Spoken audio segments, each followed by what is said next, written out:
All right. Well, welcome to the Monday Minute of the Hunts Backcountry podcast. These are shorter and more informal episodes where we answer your listener questions. Steve, how are you today? Good. Feels like it's been a minute since we've done one of these, but I It think it's does. pre you leaving for the sheep hunt. So, Yeah. yeah, things are good. Weather's getting definitely a better forecast coming up. I was out hunting all last week, just solo, and it was just hot. Just even I was I actually brought my trailer up and was just kind of pre-scouting for elk hunting this week. The Cody and the guys from Born and Raised Outdoors are coming up, and we'll be chasing elk all week. And I was just up there running around, covering country, trying to find elk. And a couple of the days, I ended up back at camp at like noon, and they're literally like lawn chair out in the creek, like just it's like you're not supposed to be doing that in September, but it was so stinking hot. So yeah, looking forward to this weather change. Hopefully that just helps, keeps the animals moving more throughout the day, more active. Yeah. And you had a tag too, right? You weren't just scouting for this upcoming Correct. Yeah, week. no, I've got the same tag. My goal was to get one killed so that it wasn't even like, I could just purely help those guys and Hmm. uh not that they need help, but just, be there. And without having to be also hunting at the same time. But that didn't happen. It was Yeah. had a couple close calls, but not yeah, I also had I had one hunt that reminded me of when you came out for rifle last year for rifle elk, where it's just like, just where did the elk go? One of those Uh-huh. hunts of just like there's some sign here, but there's just no elk.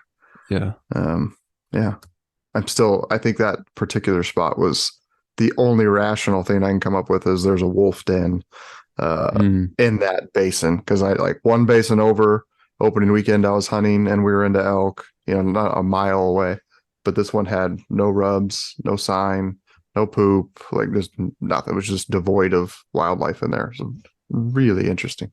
Hmm. I couldn't, I mean, there's feed, cover, water. I just had all the ingredients of, um, if you were sitting there e-scouting, which I did, right? I'm just like looking on the maps, look, this area looks awesome, and go in there and just nothing.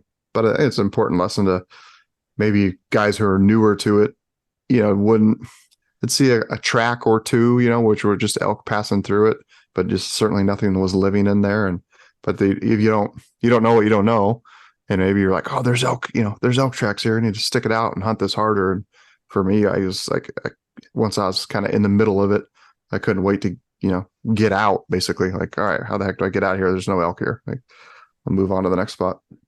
Hmm. So that's we talk about that quite a bit, is just staying mobile and there's a balance between being patient, but also not being foolishly patient to hunt something that's where there's no elk, right? But Mm-hmm. just the importance of being mobile in general till you find fresh sign, till you do find elk, etc.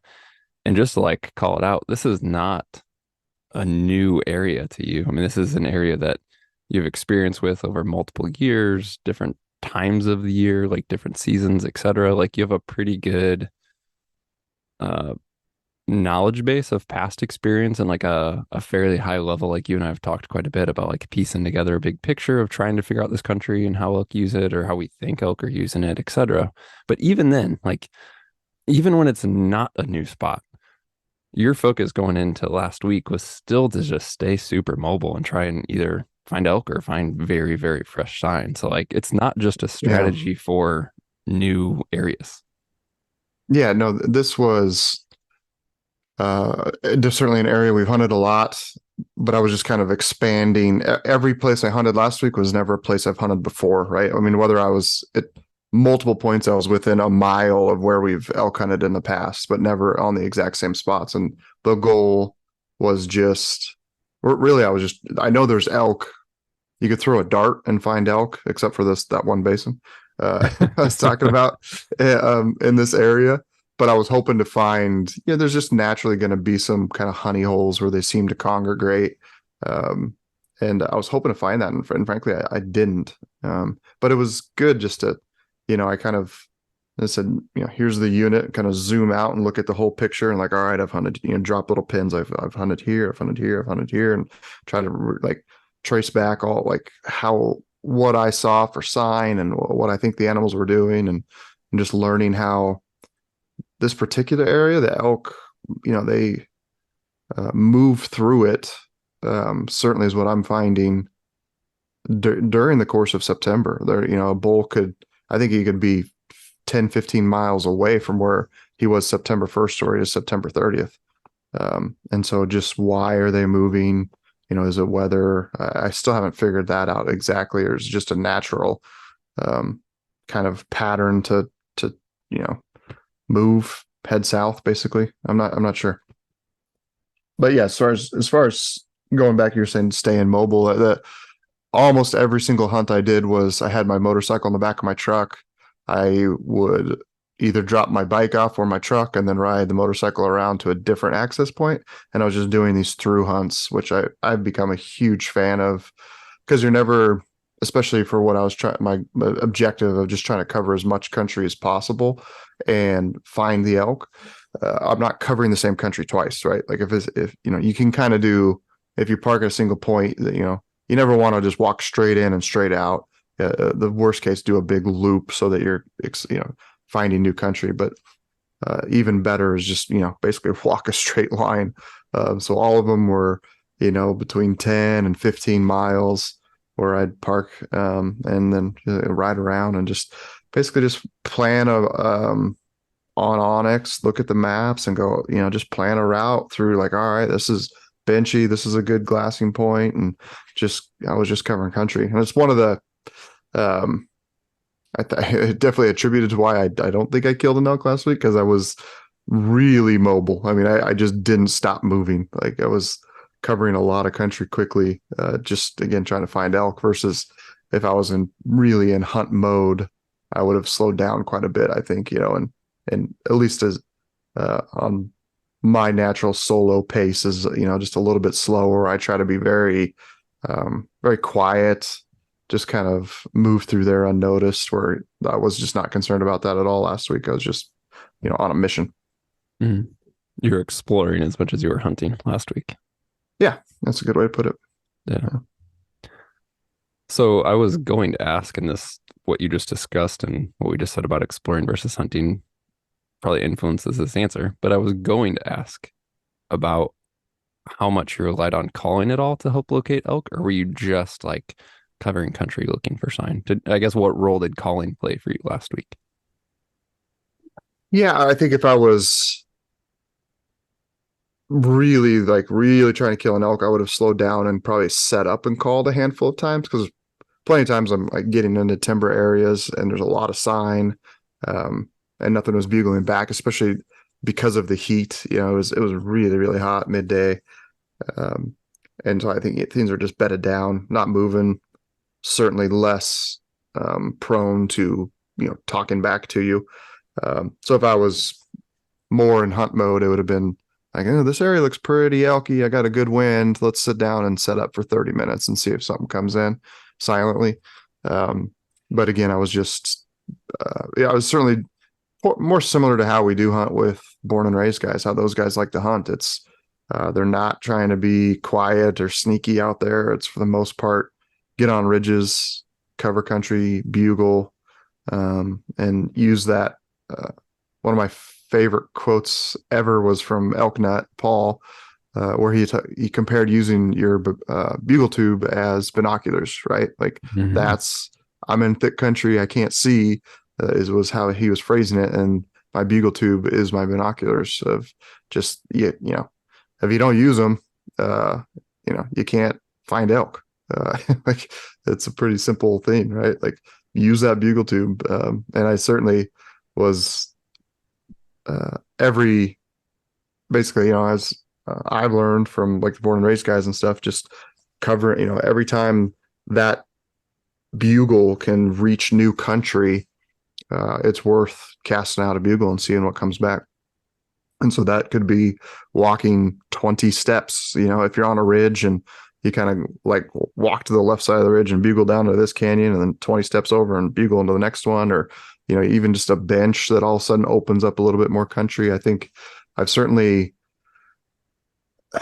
some aspect of a bull. I'm comparing it to like a turkey with like a shock gobble, right? Yeah. I think if there's if they hear a bugle, but it's kind of like, oh, that sounds faint and it's off in the distance, then they just kind of hear it and disregard it. But all of a sudden, if there's one that's like, oh, that's kind of louder and that bull seems closer than I was expecting, then they're going to bugle back at you to let you know that they're there. So it's not that every bugle, do they hear, are they responding to? But sometimes if you get loud enough, you get close enough, then they're going to be like, oh, all right, yeah, hey, I'm over here, leave me alone, or I'm over here, I want to fight, whatever their mindset is in. Mhm. So I think there's a lot to that. And then also one thing I've learned is I think a lot, because you'll run into this with different people, with their how well they hear, right? Like I found it with some friends that are pretty basically call them deaf, right? Like that you're like, oh, there's a bull bugling over there, and they look at you like, what are you talking about? I didn't hear anything. It's another when if I'm in a group, there's say even two of us, you and your hunting buddy, don't stand next to each other. Like walk. I always walk like 20 yards away when they're about to bugle, just so there's a chance that I'm hearing something different that they don't hear. Mhm. I think it's definitely good advice. So I do think bulls respond a lot that you just don't ever hear. They've got better ears than we do, so they heard you, they respond, but nothing comes back to you. So again, just another reason to keep bugling a lot. I don't see any, unless you're maybe in really high pressured areas, I don't see any downside to bugling, very frequently.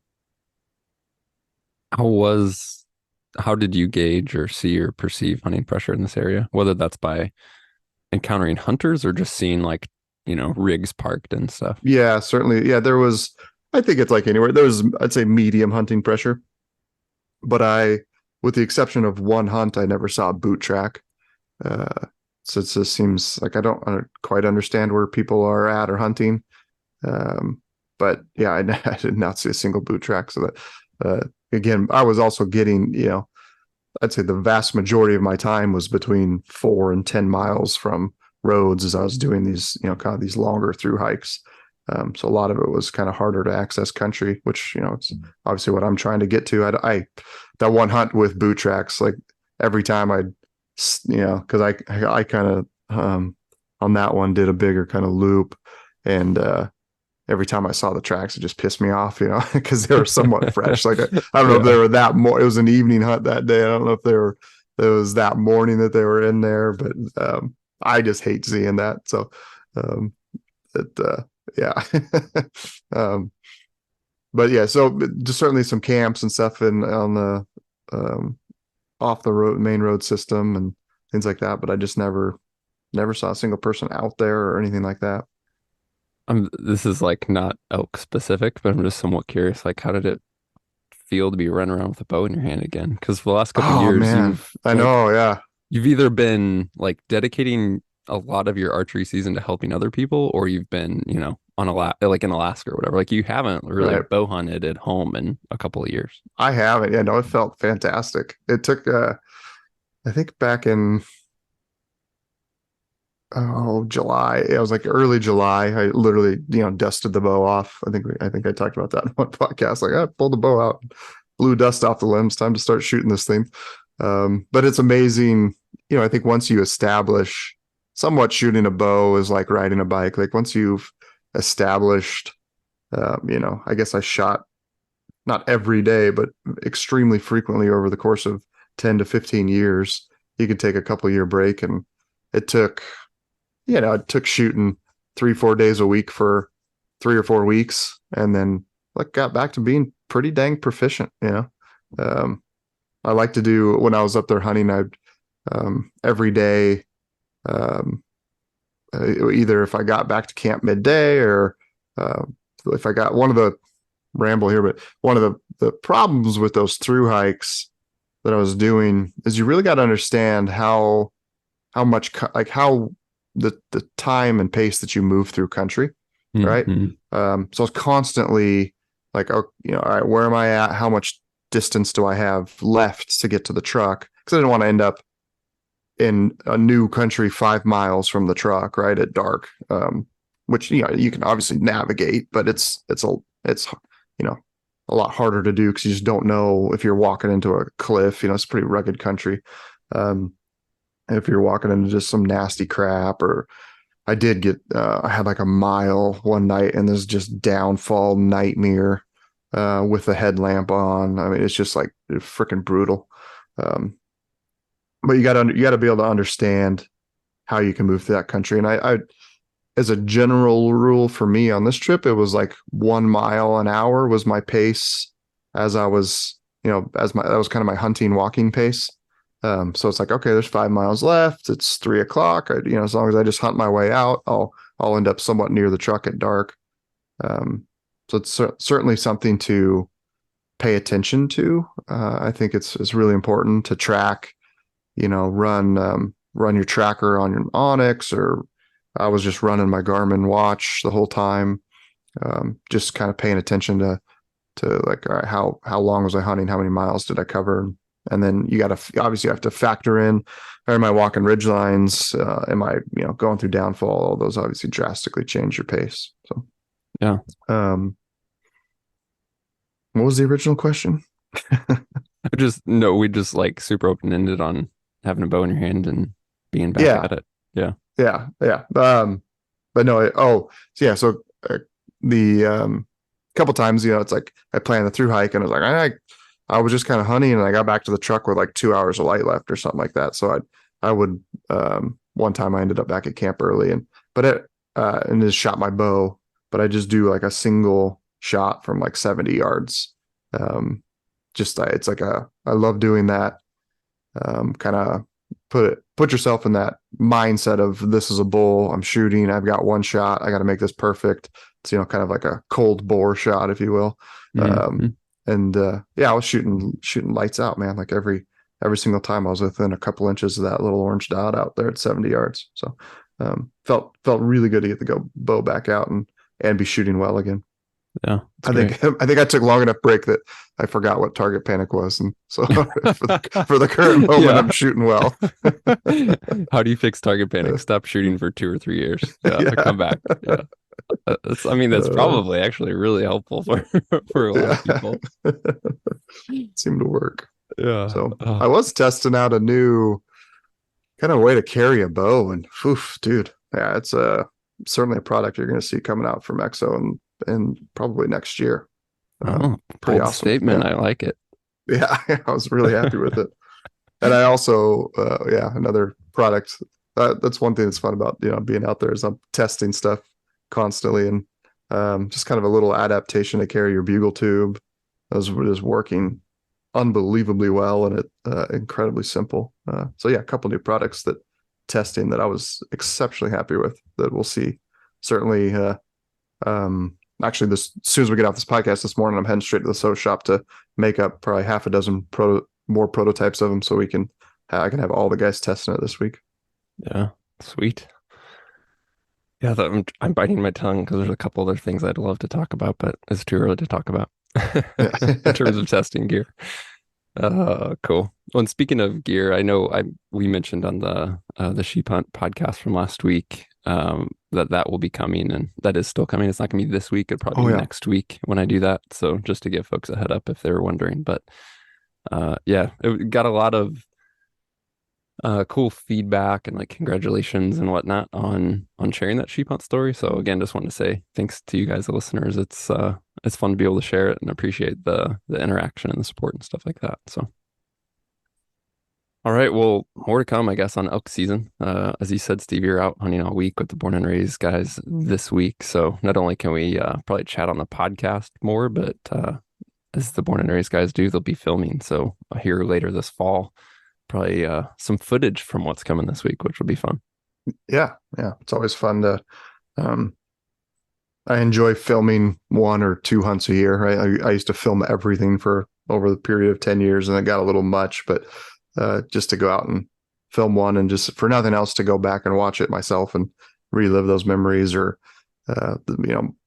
share it with my children or something like that. It's pretty cool. Nice. All right, dive into a super short, easy, simple listener question that's actually come up numerous times. There's more interest in this topic than I would have thought. but I'll read one of them. This guy just wrote in and said, "What do you find is a good way to carry your phone? With mapping apps and photos, the need to have your phone handy during a hunt is a must. But most hunters I know also have some type of digiscoping device on their phone case, making them bulkier and cumbersome for pants pockets. I'm wondering if you guys have found any sort of solution or do anything specific to keep your phone secure yet accessible during a hunt." What do you do, Steve? My pocket. Pants Um, pocket? Pants pocket. Yeah. You need a pair of pants that are designed to actually hold things in the pocket. Plenty of pair of pants uh, that an unnamed company I was testing or wearing some pants that This actually week? last week Yeah. drove me nuts, man. The pocket was so damn tight that you can't even get your hand in there. Um, but yeah, like my old go-to Pranas, the pocket's plenty stretchy enough and put the phone in there and it's not an issue. On the digiscoping thing, yeah, this guy's 100% right. It's I had a phone scope case on my phone, but I didn't have the adapters or anything on there. Um, uh, and yeah, that certainly can be a pain in the butt. So in the past, in general, I've been running an FHF harness, and I can, you can put it in. We've got like a little spacer mesh pocket in between your chest. I've done Mhm. that in the past when I had a phone scope case on there with the adapters. What a I was gonna say what a terrible design. Um, For phone scope? I shouldn't rag on phone scope, but No, because it's it's actually the one interesting. that I use. I don't. I've tried a couple of the others. Yeah. For The me great thing about personally, phone scope is like it does offer more versatility and things like that. Like it's a more modular system, which makes it less streamlined, right? Because it's less yeah, specific in some ways. yeah, yeah. Just to have the fact that you got to take the whole phone out of the case to change out to get that main adapter on and off. To me, it was Yeah. like that's a huge design flaw. But I've tried the MagView and tried the All-in, and no, I just haven't. I just went back to the phone scope. The other ones just didn't. The MagView didn't work for me because of the you're putting it. It's not permanently attached, but fixed to your spotting scope, right? The eyepiece on there, and Hmm. I just how my eye is, I have to have the eye relief all the way down, Like and so non-existent. yeah, non-existent, and having that added on there, basically, it's like having eye relief extended out, and it just doesn't work for my eyes, because you get that big black ring going around the spine scope on all edges as you're looking through it, and Hmm. then I can't remember what it was with the all-in one. I think it was Um, similar, wasn't it? Like because they have yeah, that piece. I think you had some yeah, similar you just have to issues. take that piece on and off if you wanted to do it. So Yeah. you end up kind of a similar situation as the phone scope, anyways. So that's why I went back to the phone scope. But anyways, Yeah, and yeah. I really like the Olin. I mean, I don't know that I don't want to say it's perfect by any means, but I don't have the same issue you do. But yeah, Hmm. like just to illustrate the point, if you and I switch binos, Steve, you run the cups all the way in and I run mine like three quarters out. So we just have Yeah. very different profiles and in terms of eye relief. So for me, the Olin works great. I don't have any issues. I do like how fast It's and secure it is. funny to me how um, some people assume that if you're not wearing glasses, you need to have those twisted all the way out. Like, no, that's Mm-hmm. 100% wrong, right? Like it's Mm-hmm. so you can set the eye relief to your face. Yeah. And if you have glasses, yeah, they're certainly going to be all the way in. But I saw some comment on I think it was one of a YouTube video Justin did for SNS Archery, and some guys, don't you know you're supposed to have those all the way out? And it's like, no, no, that's not true. Yeah. Yeah, for phone for me, it's usually in the front pants pocket, as well. Again, there's definitely pants I've worn in the past where that's been extremely frustrating, either from a comfort perspective, but usually more so just from an access perspective. Hmm. But yeah, I think with pants that I prefer, I like to keep my phone in that front pocket. I've certainly run it in a hip belt pouch on our pack, which works well. I tend to do that more with if I have that all-in adapter installed, just because it is a little bit bulkier and easier to get caught and in on the pants, like as you're getting it in and out. So sometimes a hip belt pouch, and then sometimes I just notice it's weather dependent. So like on the sheep hunt, I was actually doing a lot more of what you talked about, Steve, with having it in the harness between the bino harness and the chest, and that little pocket in the back.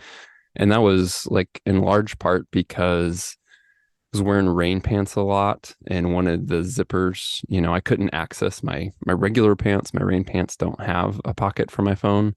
I also didn't want it in the hip belt pouch because I was keeping that more open for other things. And then again, it wasn't as weather protected. So I was tending to keep my phone in that bino harness, and then just obviously had my rain jacket on a lot. So yeah, I would say quick access and comfort. How I prefer to use it is the pants pocket. Occasionally it'll be a hip belt pouch. And then on the sheep hunt, for example, just because the weather was so poor, with adding extra protection, but also losing quick access because of rain gear, I was keeping it in the bino harness. So Hmm. yeah, there's a lot. I see, there's obviously phone holders, there's a lot of specific stuff. On our new K4, for example, I've seen guys running Molly based phone holders on that rear angled, like where the Nalgene goes, but on the opposite side of an Nalgene. There's lots of ways to do it, but I feel like a lot of guys dive into specific pouches and add-ons and doodads and this and that and the other thing without like having a great reason. And Mhm. I would just say like maybe keep a low profile by default. Like try your pants pocket. Like I know it's very basic and original, but maybe it's gonna work great for you. And then if it doesn't, like go to something. Like don't automatically assume you need a quote unquote phone holder or it has to be, in some other place. Like sometimes the easiest answer is the best answer. Yeah. No, I prefer, like I said, my cell phone's in my left pocket, my rangefinder's in my right pocket. Because I don't want more on my rangefinder. You don't want that um, with the pack, right? Because there's certainly times I'm going to take the pack off Mhm. and then make a move on an animal or something like that, and I want that with me. So whether you have that in a bino harness, which I just don't like getting your bino harness rig just too big and bulky. So then I said I just run that um, in my pocket. Although that did, as I say that bit me in the ass when on my elk hunt. I had um, a bull that I was chasing, and I bugled right on the. It was like this. He was in this little gully, and I bugled on the other side of this 10-foot ridge to kind of sound further away, and then I scrambled up to the top of it real quick, and I saw his antlers, out there at like 100 yards, and I think I ranged and I set my rangefinder down, and then I was like, oh, I'm gonna move over. And I scrambled over like five more yards to get closer to, and as he was coming in, and then I went to like look for my range, and I'd left it sitting on the ground. So I like scurry back real quick, grab my rangefinder, come back, and then I never that bull just hung up at 80 yards, and I was like in it super burn open.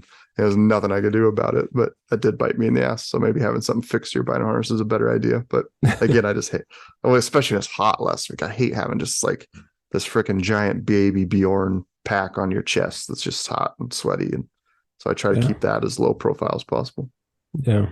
On my sheep hunt, we got to the sheep after killing it. And as I said, we took our time and sat with it for a bit and just got the packs ready, got a snack, like soaked in the moment. Eventually, obviously, broke it down, got all the packs loaded up. And I was just doing that final, like we were getting ready to load up and walk away. And it was like, all right, did I leave anything sitting out? Do I have everything? And is stuff where I need it to be for the pack out and like all that stuff, which again, think through those things, right? Like if you're getting ready to start a pack out, do you have water accessible? Do you have a snack accessible? Do you have what you need in a spot that's not terrible, right? As your golden pack. But Mm-hmm. as I was doing that mental checklist, I was like, where's my rangefinder? And I realized I left it back where I shot from. And I was so obviously really, really glad I remembered it because it's not an inexpensive rangefinder. But I was like, oh man, I don't know where my rangefinder's at. I bet I left it where I shot. And so I hiked back over there, and sure enough, it was sitting right there. But man, I was so glad that I remembered that at the last minute. But even then, Jeez. like I left it, but I was thinking through that because I had the same thought as you just said, Steve. Like sometimes it's nice to have it attached or whatever. But I was running that situation back through my mind, and it was like, even if I would have had a rangefinder pouch in my bino harness, because I have done that in the past, and I'm not necessarily opposed to it. but I was like, in that situation, I totally would have taken the rangefinder completely out because I was kind of prone and I was having to shift Mm, the yeah. harness with the way I was shooting. Plus, as I was prone, I was reducing movement because I was a little bit exposed and I wanted to be able to range, a time or two without making big movements. So I totally would have had it out and on the ground and next to me, even if originally it would have been tethered or, in a pouch. So it probably would have happened either way. But anyway, yeah, totally left the rangefinder, but glad I remembered.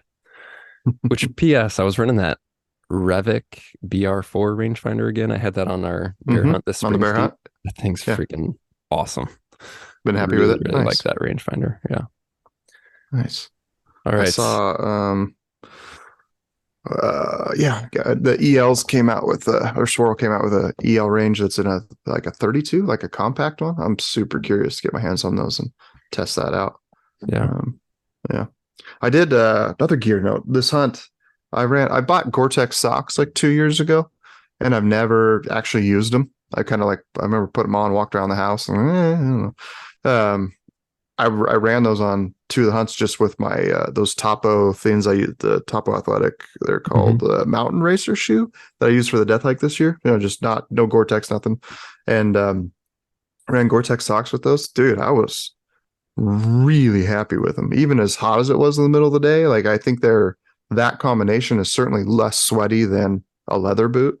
Mm. It was pretty freaking sweet, man. I'm gonna keep playing with it. I don't know how they do, in real cold temps because you're still getting that like water and there's still the shoes wet. There's water kind of absorbed on the outside of the sock. Hmm. But as far as what I was hunting in, because it was the mornings were certainly like a lot of wet grass that you're walking through. And if if you didn't have Gore-Tex or something, you'd have pretty wet feet just from that. And then lots of the country's just super wet as far as like little seeps and marshy things and wallows and stuff like that. So you're just kind of jumping around water all the time. But I was certainly more testing to be done there because I was very impressed with it. Do you know which ones you have? Showers Pass is the company. Oh, yeah. Okay. Yeah. Yeah. Yep. They're a little like my hesitation was they're a little bit thicker. They're certainly like a thick Yes. wool sock. Yep. Um, and I have I the seal got skins and they're similar. I got the thinnest ones they had. I actually have two pairs. One that's like kind of like, ooh, that's pretty thick. Another one that's like just slightly their thinnest ones, which isn't that much different. Um, but again, as long as my those Topo shoes have a lot of room inside, you kind of need a thicker sock anyway, and that just worked fantastic. If you had a pretty tight fitting, boot or shoe, then that wouldn't work very well. But Mhm. yeah, more testing to be done. Like I said, I was pleasantly surprised with. I know they're waterproof. It's just what are the cons to running that with having wet shoes all the time, and I certainly think it would depend on the type of shoe and how quick drying it is and the amount of foam inside of it. Those Topo shoes have like a lot of foam around the ankle, which it's just going to stay wet for a while. But I Mhm. remember my Solomon, those cross hikes I ran for a couple seasons. That I was able to like walk through a creek with those things, and then halfway up the hill they're completely dry again because there's just no fabric there that's going to hold moisture for any duration of time. It's going to dry out really quick. Yeah. I'm surprised that in that heat of last week they didn't drive you nuts. That's promising. Well, I mean, I said there was I had like I don't know, like 15 pairs of boots and shoes up there. That's an I exaggeration, but probably like six or seven. was gonna say it's only an It was, exaggeration by a it small was, portion. yeah, it was just the perfect opportunity for me to, because I was, basically hunting from the trailer to, it's not like a backpack hunt where you got to pick something and run with it for a week.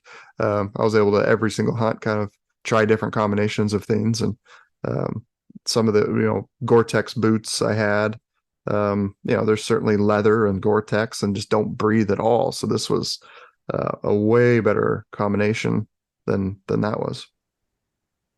I know you've worn two different boots on hikes, test hikes. Have you ever actually done it on like a day of hunting in the field? No, no, no. Yeah. I like I'll how you so do bold. You're like, oh God, no, like that's ridiculous. I would have thought that's you would have crazy. done it. No, no. I did, I'll do different insoles. Yes. Yeah. Certainly, yeah, absolutely. Because there's I got the Hanwag Trek Lights.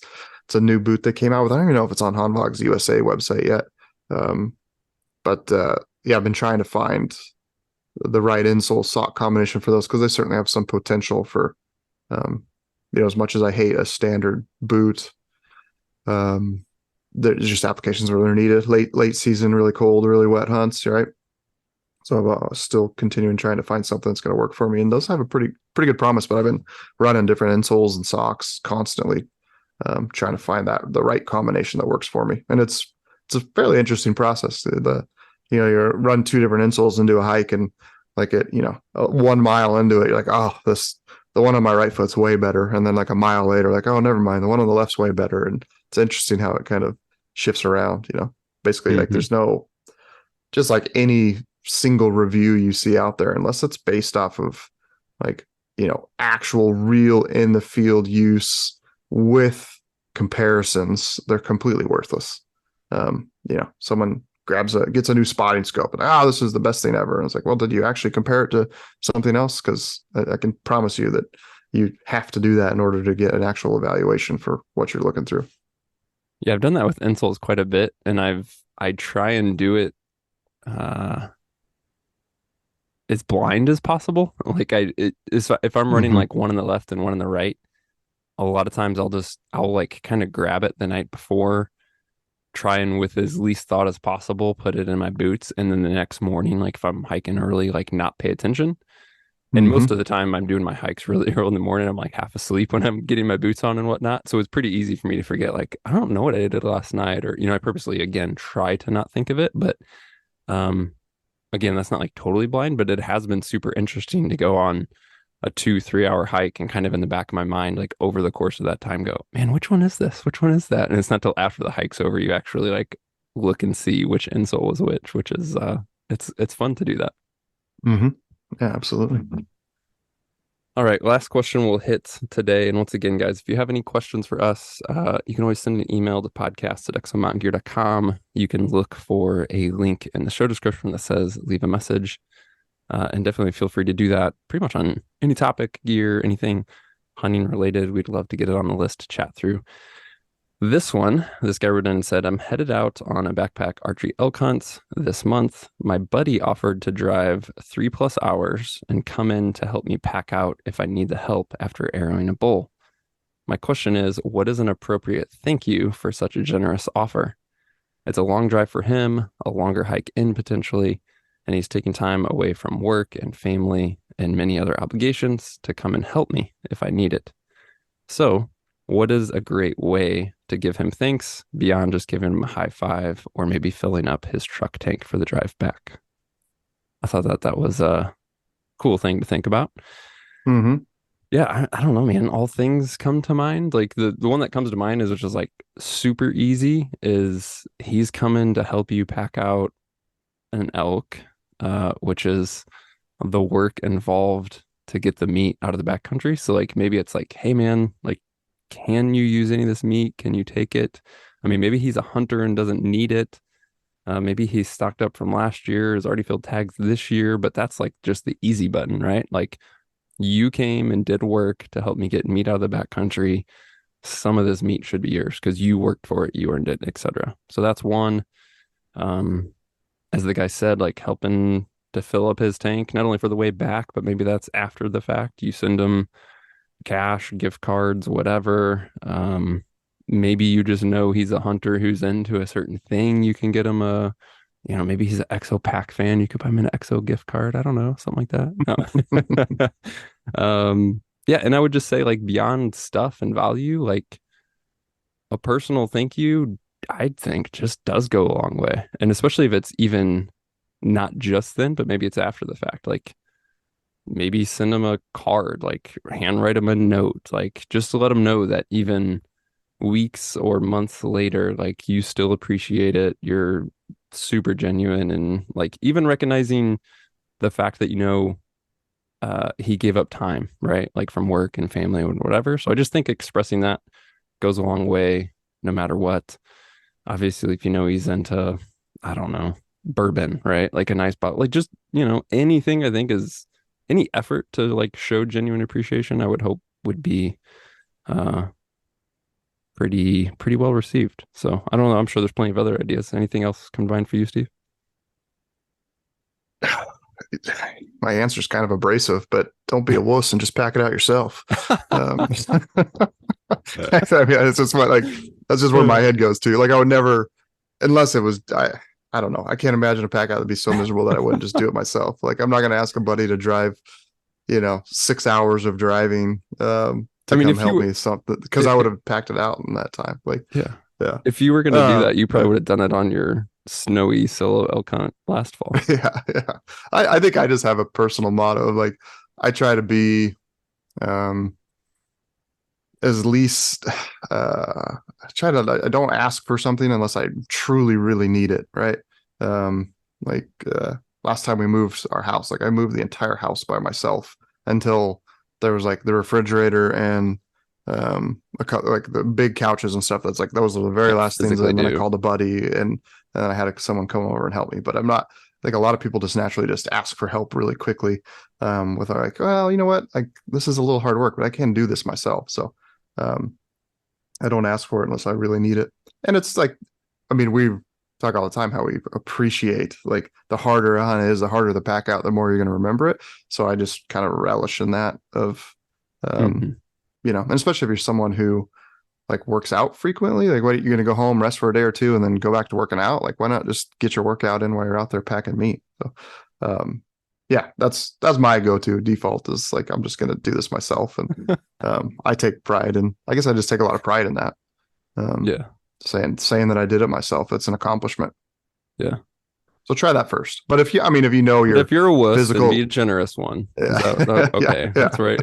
If you know your physical limitations, or you just like, there's just no way you're gonna be able to do this, or the country, you killed something. Time, like Because if you're hunting, heat, maybe. I don't if you're know. hunting solo, you should never put yourself in a situation where you kill something that you can't Right, get it out. In my right. opinion, right? Like if I'm that whole hunt, like last week, I'm on, everything's based around like, okay, I am solo, so I there is some restrictions here on where I could go and kill an elk, right? And that's always in my mind of, you just have to plan that stuff out. With deer and stuff, it's a lot less. You can one trip a buck out of just about anywhere, but with elk, you're obviously four trips or more.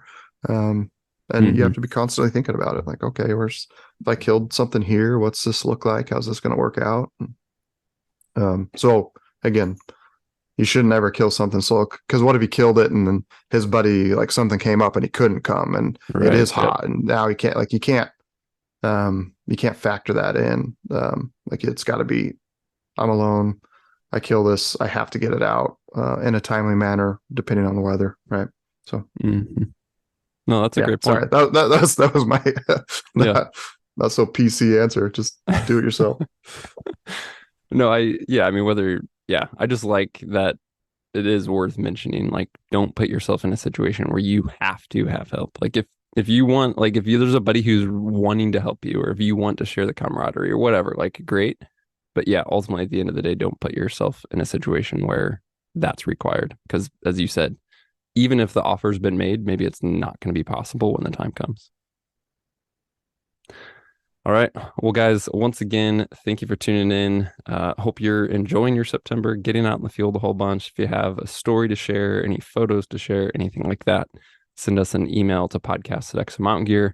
It's also where you can submit questions for future episodes. We'd love to hear from you. And then just if you haven't yet, hit subscribe or follow in whatever podcast app that you're using so that you receive all future episodes for free. And we'll talk to you soon.